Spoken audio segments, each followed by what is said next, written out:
Le Grand Matin Sud Radio, 7h, 8h30, Maxime Trouleau.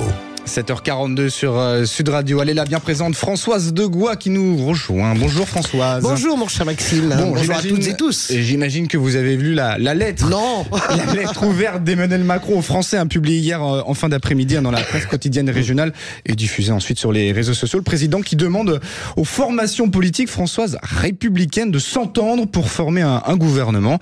Et vous nous dites, Françoise Degois, que le président joue un jeu dangereux. Oui, Maxime, très dangereux dans ce texte sans queue ni tête. Moi, j'y vais carrément. Emmanuel Macron refuse obstinément de reconnaître le verdict des urnes avec cette phrase indigne en fait d'un président. Personne ne l'a emporté.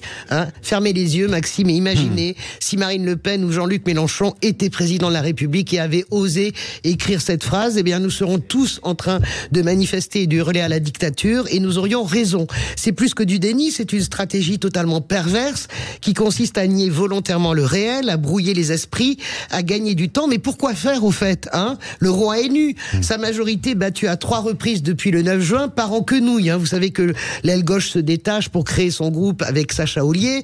L'aile droite, elle, ne sait plus tout à fait où elle habite. Laurent Wauquiez, lui, le nouveau patron du groupe qui s'appelle désormais la droite républicaine, anciennement les Républicains, eh bien, il a été clair hier après-midi. Il n'est pas question que nous participions à la moindre coalition. Il n'en est pas question.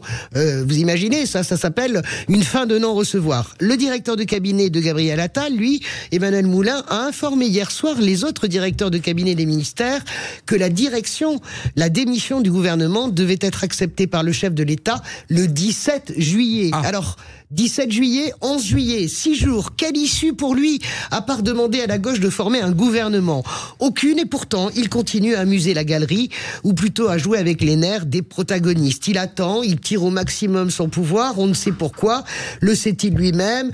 Les mauvaises langues disent qu'il peut aussi espérer une abstention bienveillante du groupe du Rassemblement National, et ça n'aurait rien d'étonnant quand on comprend qui dîne avec qui, notamment Édouard Philippe et son conseiller très spécial Thierry Solère avec Jordan Bardella et Marine Le Pen avant les élections. On peut tout imaginer ou penser qu'il est juste déboussolé en restant gentil. Et la gauche, que fait-elle, François? Écoutez, elle tente de s'organiser, mais on voit bien à quel point il est difficile, en fait, à l'heure où on se parle de faire plier les insoumis, qui ne comprennent pas, ou font semblant plutôt, de ne pas comprendre qu'un Premier ministre insoumis, ça n'est pas acceptable, et c'est acceptable par personne.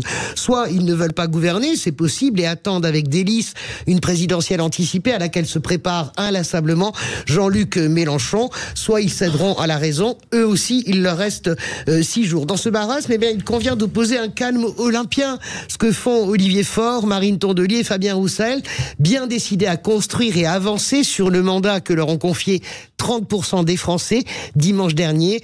30% des Français, la gauche arrivée en tête, donc n'en déplaise à Emmanuel Macron. Merci beaucoup Françoise Degois, on vous retrouve tout à l'heure, notamment avec les débats avec Elisabeth Lévy. Merci beaucoup Françoise, 7h45 tout de suite, Sud Radio vous explique.